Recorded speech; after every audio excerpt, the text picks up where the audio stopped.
Pasca penyerangan sekelompok orang pada Sabtu 29 Agustus 2020, Mapolsek Ciracas kini dijaga lebih ketat termasuk personel TNI. Panglima Kodam Jaya Majen Dudung Abdurrahman membenarkan bahwa kejadian penyerangan Polsek Ciracas terjadi akibat informasi yang salah yang disampaikan Prada MI ke teman-temannya sesama prajurit. Ini bukan pertama kali terjadi penyerangan di Polsek Ciracas yang bersumber dari provokasi dan berakhir brutal. Kita akan membahasnya bersama Kabid Humas Polda Metro Jaya, Kombes Pol Yusri Yunus. Ya, Pak Yusri, terima kasih sudah bergabung bersama kami di Prime Time. Penyerangan ke Polsek Ciracas bukan kali pertamanya nih, Pak Yusri. Bahkan kali ini juga bersumber dari provokasi. Bagaimana kemudian hal ini bisa terjadi kembali, Pak? Terima kasih, selamat sore Mbak. Jadi memang ini yang kedua ya, tahun 2018 kita masih mengingat yang waktu itu. Cuma memang konteksnya yang berbeda, ya. Konteksnya yang berbeda dan ini sudah kita evaluasi bersama lah dengan teman-teman Kodam maupun dari Polda Metro Jaya dalam hal ini untuk bisa bersinergi kita melakukan kegiatan-kegiatan secara preventif untuk bisa melakukan pencegahan lah. Seperti apa pencegahan yang kita lakukan adalah paling gampang saja kita melakukan patroli dengan skala besar bersama-sama bersinergi kita di lapangan, dan ini sudah kita buktikan sebenarnya selama beberapa tahun ini kan kita setiap pergerakan apapun yang kita lakukan termasuk di masa pandemi COVID-19 ini juga kita bersama-sama bersinergi untuk kita bagaimana bisa memutus mata rantai penyebaran COVID. TNI dan Polri yang dikedepankan, Pak. Begitu. Iya, Pak Yusri, Anda katakan bahwa polisi akan melakukan evaluasi. Seperti apa evaluasinya sejauh ini?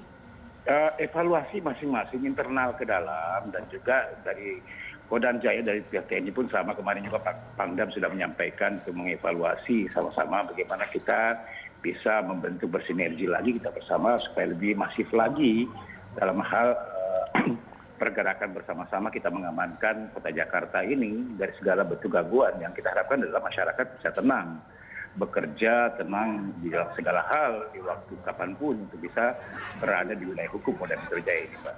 Begitu. Oke, Pak Yusri, TNI terus dalami kasus penyerangan ini. Polisi juga telah serahkan kasus ini ke pihak TNI. Apa kemudian komitmen polisi sehingga kejadian serupa tak akan kembali terulang, Pak?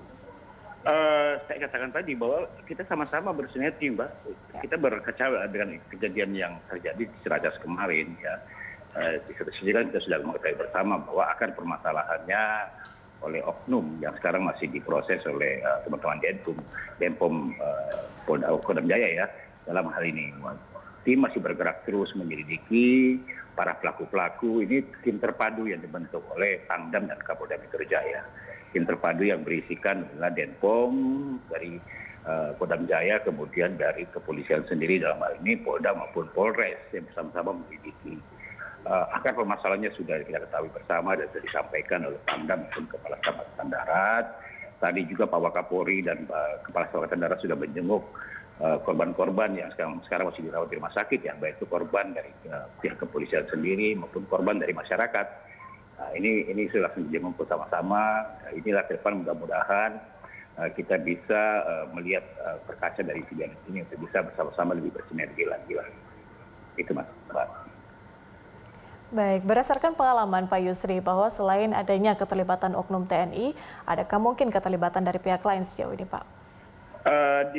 Melihat dari kasus ini kan kita masih terpadu ya, Pak.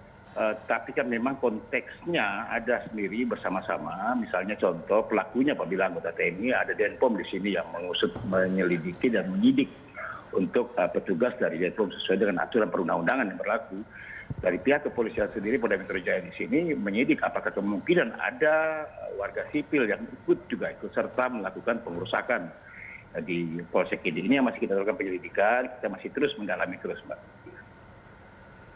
Pak Yusri, berdasarkan evaluasi kemudian, apakah kejadian ini mempengaruhi kinerja Polsek Ciracas dalam memberikan pelayanan?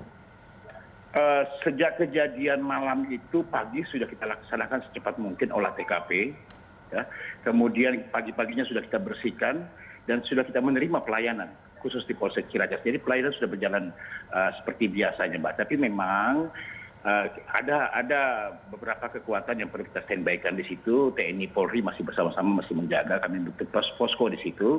Sambil juga kita masih menginvestigasi, masih apakah kemungkinan masih ada petunjuk-petunjuk lain, saksi-saksi lain juga yang bisa berkembang dari kasus ini, Mbak.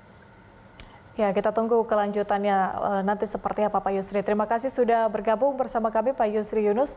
Selamat berakhir pekan dan selamat bertugas kembali.